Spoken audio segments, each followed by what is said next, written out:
Nigel Farage has broken his silence. My name's Tom Harwood and this is GBN Originals. Well, for the last 48 hours, we've seen increasingly erratic, to some description, comments from the president of the most powerful country in the world, Donald Trump, over Ukraine. He's called Volodymyr Zelensky a dictator. He's said, or indeed implied, that Ukraine might be responsible for Russia's invasion. This puts Nigel Farage in a difficult position.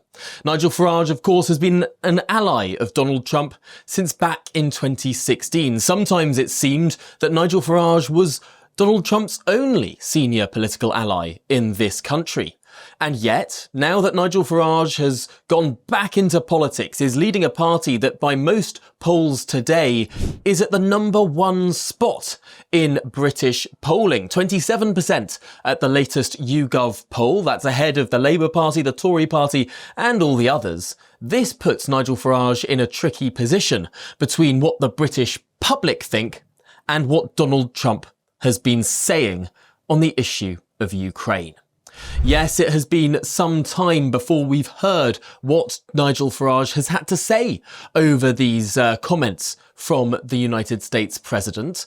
In fairness to Nigel Farage, he has been on a plane for most of the last day and then asleep. At the first moment he had to wake up early in the United States, in Washington, D.C. He's there for the Conservative Political Action Conference, an annual event that takes place in the United States. Well, first thing in the morning for him, afternoon, of course, for London, Nigel Farage spoke to us exclusively on Good Afternoon Britain on GB News to lay out what he thinks of Donald Trump's recent pronouncements.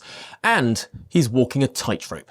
Let's be clear, first of all, there is going to be difficulty in this relationship. Nigel Farage cannot say precisely what Donald Trump has been saying, not least because recent polling has revealed just 3% of Brits believe Ukraine is responsible for the instigation of the war against Ukraine.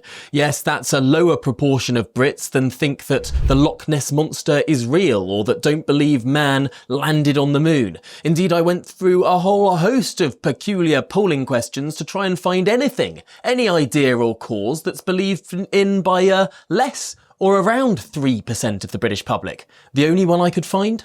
3% is not only the number of Brits who think that Ukraine is responsible for the war, it's also the proportion of Brits who think that the earth is flat. These are the numbers that we're contending with, and indeed the numbers that the Reform Party leader will no doubt have been looking at too. A difficult tightrope to walk, his friend Donald Trump on the one hand, the British electorate on the other. And it seems, in communication at least, Donald Trump has come down on the side of the British public.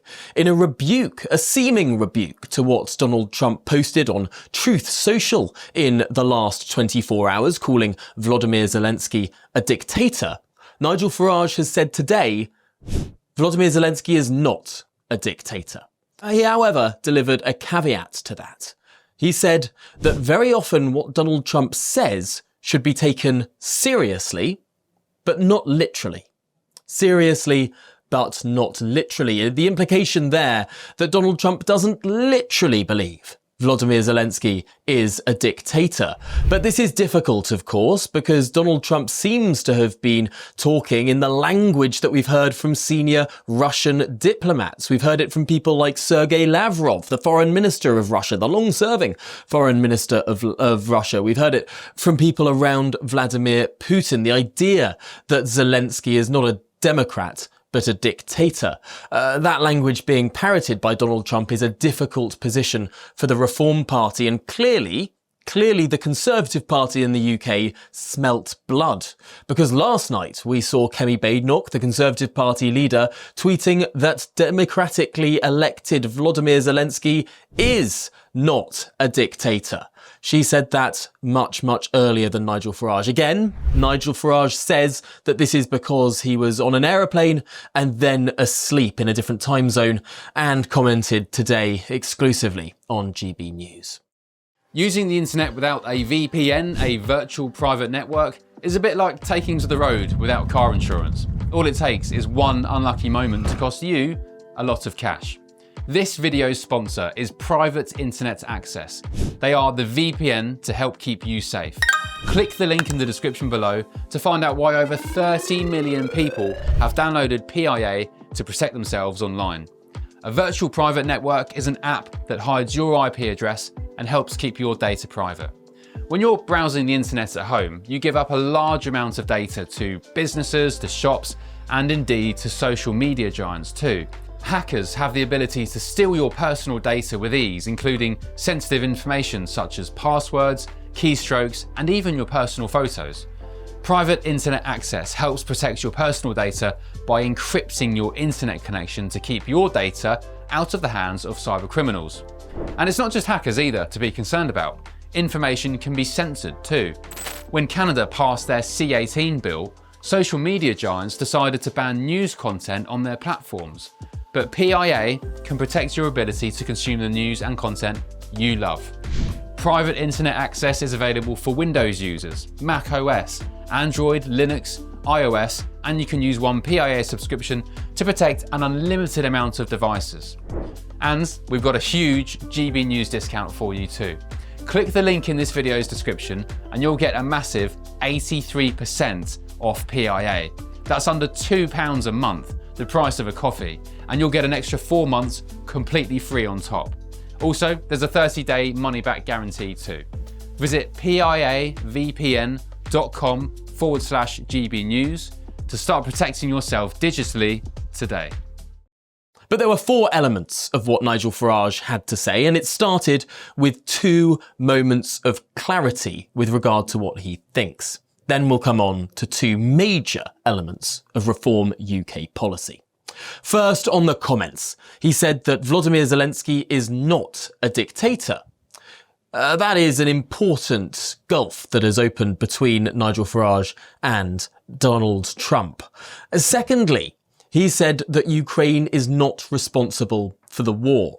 He said Russia is responsible for the war. He alluded to times when Western foreign policy, in his view, went awry in the years leading up to the war, but made it clear that in his belief, the Russian invasion of Ukraine was the Russians' fault. This, of course, chimes with 77% of what Brits think.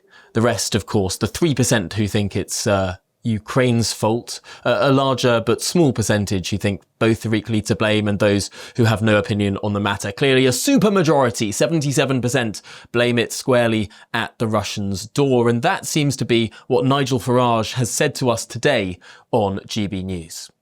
But then we come to the policy, and this is where it gets interesting, a significant shift from the Reform Party.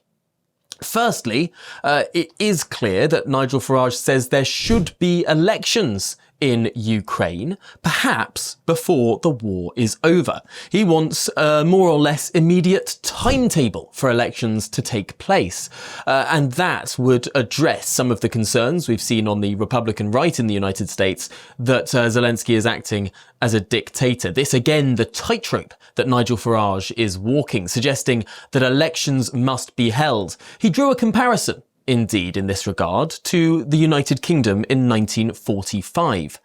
It was before the official end of the Second World War that the elections were held in the United Kingdom, the elections that removed Winston Churchill and placed in Clement Attlee with a surprise Labour majority in the summer of 1945, meaning that the final conferences, the peace conferences of the Second World War, were attended by Clement Attlee rather than Winston Churchill.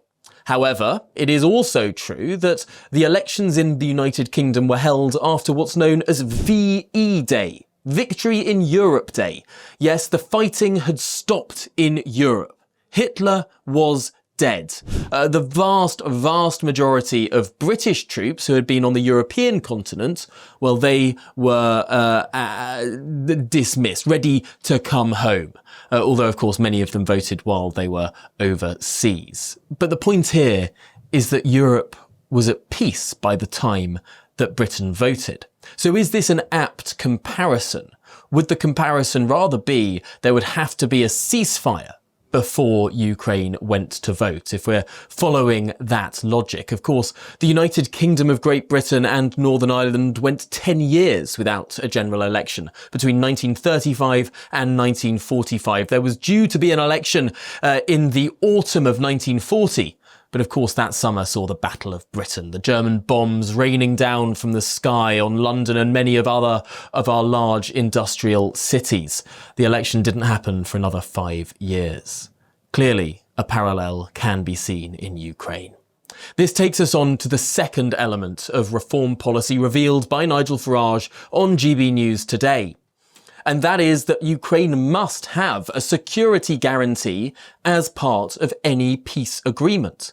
This is significant. In some ways, this is not far away from what Keir Starmer has been saying. Keir Starmer was more explicit, saying he wanted perhaps British troops on the ground to guarantee that peace after a peace deal had been agreed, preventing any Russian re-encroachment upon Ukrainian soil.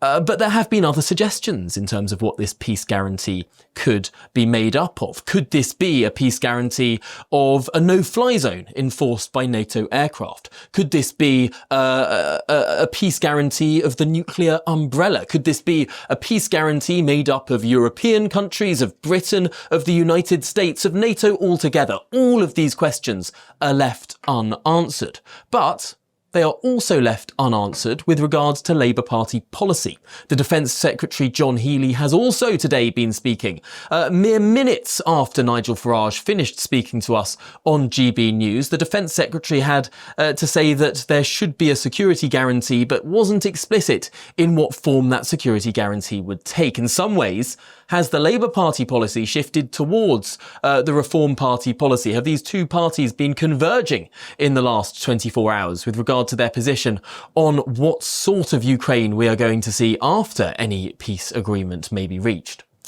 Well, you've heard quite enough from me. Let's get to that interview. Let's get to that moment when Nigel Farage broke his silence on what should happen in Ukraine and broke his silence on what he thinks of the words of Donald Trump.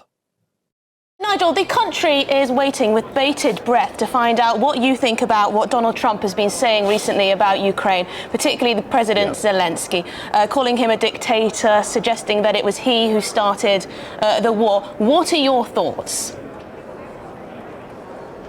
Yeah, well, I've been on an aeroplane and here we are, it's first thing in the morning in Washington, hence the delay.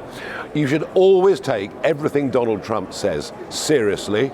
You shouldn't always take things that Donald Trump says absolutely literally, and I think that applies very much in this case. There's a lot of bad blood between President Trump and previous Ukrainian leaders. You know, the impeachment that happened was all because of a relationship between the Ukrainian government and the Biden family. So let's be clear. Zelensky is not a dictator, but it's only right and proper that Ukrainians have a timeline for elections. I mean, after all, I recently said that I thought Keir Starmer was behaving like a dictator because we've cancelled the vote. He's cancelled the vote of 5.5 million people in local elections on May the 1st this year. So no, he's not a dictator, but there needs to be a timeline so that the Ukrainian people can vote on a peace deal.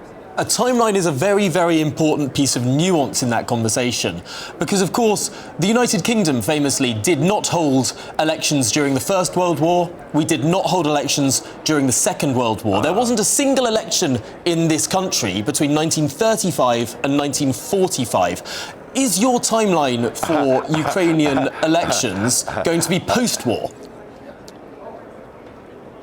Tom, as you well know, I'm a keen student of history, so let's get this on the record very clearly. The United Kingdom held a general election during World War II. 1945. It took place in the summer of 45. After VE Day, before VJ Day. We were still at war with Japan. No bombs had been dropped. The nuclear bomb had not been dropped. There were British soldiers dying in large numbers every single day in Japanese camps. There was vicious fighting going on. There was peace in Europe. Burma. Yes. we were at war. World War II was still going on. So just as a matter of historical fact, I think it's about time the British media woke up to the truth of that. Now look, I'm not suggesting Ukraine has an election tomorrow, but once we see the shape of a peace deal, then of course there should be an election. Nigel, are you worried about the optics of Donald Trump appearing to choose an ally here, and it's not Ukraine, it's Putin?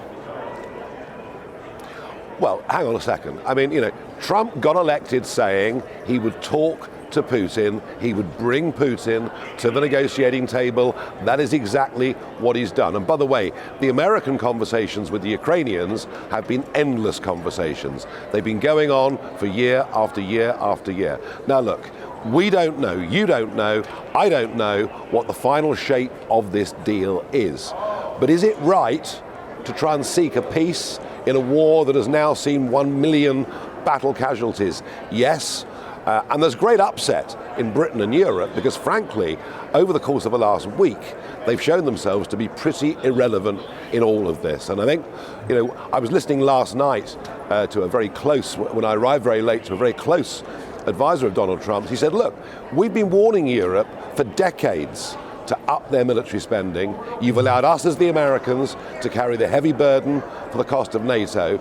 Now really is the time that you step up. And I do think one good thing that will come of this, I think at last, European nations will start to take their defence spending seriously. Nigel, I listened intently in 2014 when you debated Nick Clegg on a different television channel. I think lots of the country watched that, and you pointed out that the European Union wanted to create an army. And you pointed out that that would be not in the favour of British security, the relationship that has kept Europe safe for decades after the Second World War has been the transatlantic relationship, NATO being that most important military alliance. Is there a risk actually now that your friend Donald Trump might be undermining that argument you made 11 years ago, that NATO is our most secure guarantor? Could actually, ironically, Donald Trump be pushing the Europeans to create some sort of parallel European army in the face of the ambiguity we're seeing from the Americans? Well, if the Europeans drew that conclusion, and by the way, there have been those certainly within Brussels who've wanted this European army, but you saw in Paris last week, they can't agree on anything. Keir Starmer put forward a proposal. He said we'd send troops, not by the way we've got any troops to send. And what happens? The Germans say no, the Poles say no. Europe is all over the place on this. The important point here is Donald Trump has said repeatedly, America will fulfill its NATO commitments provided the other members play fair with America and pay the membership fees. He said it all through his first presidency. He said it in the years in between. He's saying it again very loudly and clearly. And I would suggest that all European governments and the British government listen very seriously to what the Americans are saying. Because you know what? Unlike the days of Obama, unlike the days of Clinton, this time the Americans actually mean it. They will be our best and our strongest friends and our greatest protectors, but we have to fulfill our side of the bargain. I am in no doubt that Donald Trump does not want America to walk away from NATO, but he wants it to be run on a fair and equal basis. Let's hope we do that, because frankly, if we push America away, and if we think that Europe can put together its own army, its own navy, its own air force, frankly, it will be pathetically weak, in my opinion. Okay, well, Nigel, I just wondered if you'd, on a separate note, if you'd given any thought to the Coventry South MP Zara Sultana and the campaign she seems to be launching against you personally and the Reform Party. She's been publicising an event in Birmingham, it seems, with a picture of yourself cartoonised, with a big, no entry sign, not allowed sign, and also a letter comparing Reform to the BNP and the National Front. What do you reckon to that? I think it's disgraceful, and frankly, I think it's almost insightful. It's very, very, very, what she said about me and about our people is very close to incitement. And clearly what she's trying to do is she's trying to get, a crowd of protesters, many of whom may not behave themselves, to turn up on the 28th of March when we're going to be holding the biggest political rally seen in the United Kingdom for many, many decades. If you believe in free speech, even if you disagree with what Farage says and what reform stands for, an attempt to stop the event from going ahead, I think is an absolute democratic disgrace. This is not the way that any elected member of Parliament should behave, and I would like to see Keir Starmer getting tough with backbenchers who behave in this appalling way. Everyone knows that reform is non-sectarian, non-racist. We're open absolutely to everybody. It's just that we're patriotic. We believe in controlling our borders and putting the interests of the British people first. That's what we stand for. You can come and argue against me. You can tell me that I'm wrong. You can tell me we should have open borders. Fine, that's democratic debate. But to try and get people to come along and close down our conference is disgraceful. There's a slight part of me that thinks the Streisand effect might be in play here. The more people protest this rally, perhaps the bigger the rally will get. But Nigel, we started this conversation with your first comments on the Trump-Russia situation. You said clearly that you do not think President Zelensky is a dictator. Just to end this interview, there is one other comment that Donald Trump has been making, that he believes that it is Ukraine that is perhaps to blame in part or in whole for the start of this war. Do you disagree with Donald Trump's implication there that it's not Russia to blame for this horrendous conflict in the east of Europe? No. Russia is to blame for the invasion, of that there is no doubt.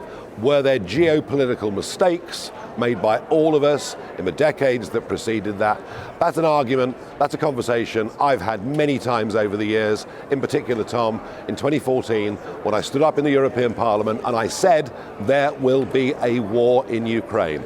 I was right about this, everybody else was wrong, but frankly, given where we are, whatever the historical mistakes, they're not relevant. It's Putin that invaded, it's him that's behaved badly, he's been brought to the table, and now what needs to happen is Ukraine needs to get proper security guarantees, because I think it's fair to say that after the Minsk agreement back in the 1990s, they were let down, they feel sore about that. We've got to put something in place that gives Ukraine security guarantees, and if we do that, and if they're right, and if they hold, then we will get a good and a lasting peace deal. And surely that matters more than absolutely everything.